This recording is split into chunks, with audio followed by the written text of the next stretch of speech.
মোহাম্মদ কায়সার রাষ্ট্রীয় প্রশ্ন করেছেন, জামা প্যান্ট গুটিয়ে নামাজ আদায় করা যাবে কি? দেখুন, জামা প্যান্টের নিচে এবং জামার হাতল গুটিয়ে নামাজ পড়া মাকরুহ তাহরিমি।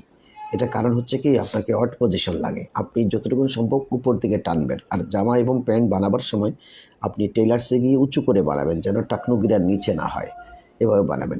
আপনি বলতে পারেন যে অনেকে মনে করবে যে এত উঁচু করে কেন বানিয়েছেন। এটা কে কী মনে করবে, আমার তো দরকার নেই। আমার টার্গেট কিন্তু নামাজ বিশুদ্ধ হওয়া, সুন্নত মোতাবেক চলা। আমার টাকনুগিরার নিচে যেন কাপড় না যায়। পৃথিবীর কোনো মানুষ আপনার উপর খুশি হচ্ছে না, তাতে কিছু যায় আসে না, এবং রসুল খুশি হচ্ছে কিনা। যদি রসুল পাক সাল্লাল্লাহু আপনার উপর খুশি হয়ে থাকে, গোটা দুনিয়া খোদাই জাহান আপনার উপর খুশি থাকবে।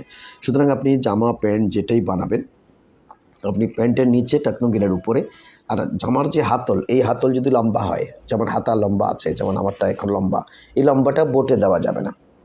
আপনি যেহেতু লম্বা, কিন্তু টি শার্ট থাকলে সেটা তার বটাবটির প্রশ্নে নামাজ হয়ে যাবে।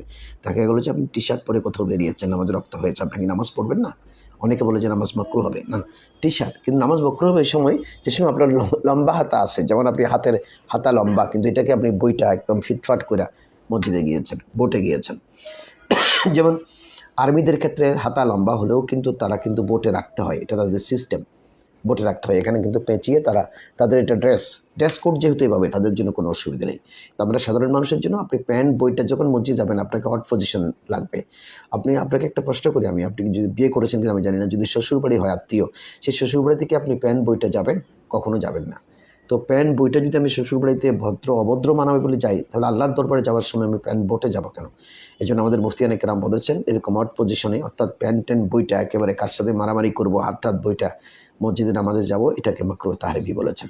সুতরাং আপনি উপর দিকে টানার চেষ্টা করবেন, প্যান্ট যদি লম্বা হয় এটা কেটে ফেলবেন। আর যদি এখন আপনি কাটেন নাই বা মশলাটা জানতেন না, উপর দিকে যতটুকু সম্ভব আপনি টেনে নামাজ আদায় করবেন, আপনার নামাজ হয়ে যাবে। তবে প্রত্যেক মুসলমানের উচিত তার প্যান্টের নিচে, অর্থাৎ আপনি বাজার থেকে একটা জিন্সের প্যান্ট কিনেছেন, এটা তো লম্বা হবেই, ওরা তো ওরকম করে তৈরি করেছে, তখন আপনি সেটাকে অল্টার করবেন, অল্টার করে নিচে এটাকে ছোট করে আপনার নামাজ যেন বিশুদ্ধ হয় সেভাবে আপনি ব্যবস্থা করবেন। তারপরেও কিছুটা যদি নামে, আপনি এটা উপরে টানলে হয়ে যাচ্ছে, উপরে 1-2 ইঞ্চি টেনে উঠানো যায়। মুসলমান হিসেবে আপনার পোশাক আশাক সব কিছুর মধ্যে একটা শালীনতা থাকতে হবে। আপনি অমুসলিমদের অনুসরণকারী হতে পারেন না, ওরা তো প্যান্ট পরবে নাভির নিচে, আপনারটা কিন্তু নাভির উপরে থাকতে হবে। কারণ নাভির নিচে প্যান্ট পরলে আপনি যখন রুকুতে যাবেন, তখন পিছনে কিন্তু প্যান্ট নেমে যায়, নেমে গেলে তো কিন্তু সতর দেখা যাচ্ছে, সতর দেখা গেলে তো নামাজ, আপনি যেমন দেখেন, আপনি আপনার শরীরের 9টি ভাগ, সতর 9টি ভাগে বিভক্ত, যদি তার কোনো এক ভাগের 3 ভাগের 1 ভাগ খুলে যায়, আপনার নামাজ কিন্তু ভেঙে যাবে। এটা কিন্তু আপনাকে খেয়াল করতে হবে। এই জন্য পোশাক পাক বা পোশাক পরিধান করা, এটা নামাজের জন্য ফরজ। এই ফরজ কাজটি যদি বিঘ্নিত হয়, তাহলে নামাজ তো হবেই না। সুতরাং আমাকে এই বিষয়গুলো মনে রাখতে হবে। ধন্যবাদ আপনাকে।